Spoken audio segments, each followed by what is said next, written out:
Hello everybody. In this video lesson, I'm going to show you 10 things that will help you to improve your English very fast. And trust me, it is possible to learn English very quickly if you use the right methods. So these 10 things are not just tips, they are strategies. They are actually techniques that you can use to improve your English step by step. And at the end of this lesson, I'm going to talk about one thing that is a key to improving your English, and that thing is an easy understanding of grammar and vocabulary. The first thing that will help you improve your English is set small goals. It is very important that when you start to learn something new, you don't have big dreams because you are going to get frustrated. Okay? Maybe you dream in English. I want to become fluent in English. That's a good dream, but it is a long-term goal. But when you start to study, you have to set small goals like, okay, I am gonna learn 5 new words every day, or I am gonna learn 1 new grammar rule every week. Small goals help you to stay motivated and keep going. Number 2, practice speaking English with yourself.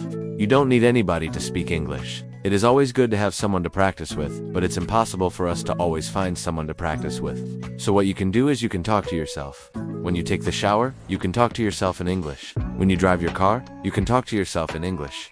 You know, talking to yourself is not weird. We all do it, but we usually do it in our native language. Try to do it in English. It doesn't matter if you don't have anyone around you who speaks English. Practice speaking English with yourself. No. 3. Focus on learning common words and phrases. Don't try to learn fancy words and complicated expressions when you start to learn English. Start with the basics. Learn common words, common phrases, how to introduce yourself, how to ask questions, how to describe something. Once you have learned the basics, you will be able to use those basic elements to express more complex ideas. Number 4. Learn English with a purpose.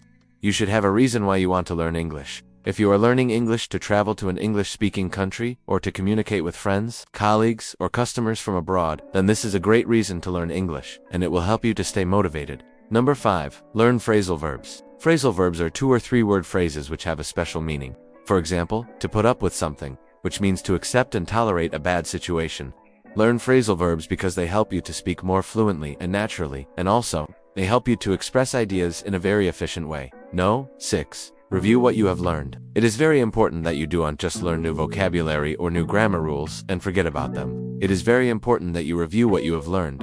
And to do that, you can use online tools such as Quizlet. You can also write tests for yourself, ask yourself questions, and make sure that you review everything you have learned. Number 7. Identify your mistakes. When you learn something new, there will be a lot of mistakes. But sometimes we don't realize that we are making those mistakes. So it is very important that you identify your mistakes, and to do that, you need to record yourself while you are speaking. You can record yourself with your phone or with your computer, and then listen to the recording and identify your mistakes. Number 8. Stop translating. Translating from your native language into English is a very slow process, and it will prevent you from learning English fluently. So try to think directly in English. Of course, when you start to learn English, you will need to translate some things. But try to avoid translating word by word from your native language. Number 9. Don't be afraid to make mistakes. Mistakes are very important because they help us to learn. Every time we make a mistake, we learn something new. So don't be afraid to make mistakes, and don't let this fear control you. Don't let this fear prevent you from speaking English. And number 10. Don't give up. Learning English may be challenging and you may feel tired or frustrated at times, but don't give up.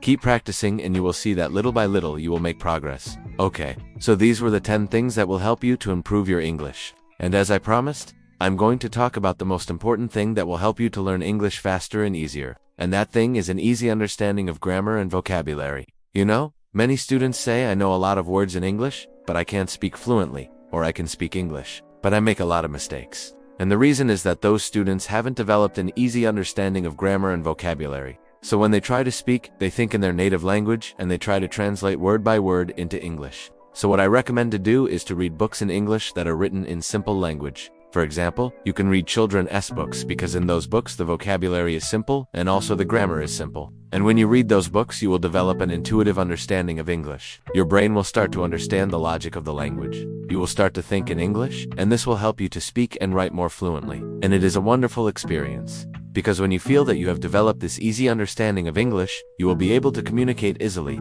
It's like when you learn your native language. When you were a baby, you didn't go to school. No one taught you your native language. You just picked up your native language. You listened to people speaking your native language, and you started to understand it intuitively. It's the same with English. You can develop this easy understanding of English, and this will help you to speak and write effortlessly. Okay, so if you want to develop an easy understanding of English, you can start reading books in English. Thank you very much for watching this video, and I hope that you enjoyed it. Please don't forget to share your ideas and comments below, and I would love to hear from you. Thank you again for watching, and I'll see you next time. Bye.